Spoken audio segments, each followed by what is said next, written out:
ಜಯ ಬೇರಿಯ ಹೊಡೆದೋ ಮಧ್ವ ಧನ ಧನ ಧನ ಧನ ಧನ ಧನ ಧನ ಜಯ ಬೇರಿಯ ನಾದವು ಕೇಳುತ್ತಿದೆ ಹನುಮಾನ ಕಿ ಜೈ ಜೈ ಜೈ ಹನುಮಾನ ಕಿ ಜೈ ಅಂದಿರ ನಾದವು ಇಂದು ನುಡಿಯುತ್ತಿದೆ ಮಂದಿಗಳೆಲ್ಲರೂ ಕೇಳುವರು ತಂದೆ ಪ್ರಸನ್ನನ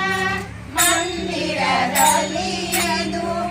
ಎಂದೆಂದಿಗೂ ಇದು ಶಾಶ್ವತವಿರಲಿ ಎಂದೆಂದಿಗೂ ಇದು ಶಾಶ್ವತವಿರಲಿ ಹನುಮಾನ ಕಿ ಜೈ ಜೈ ಜೈ ಹನುಮಾನ ಕಿ ಜೈ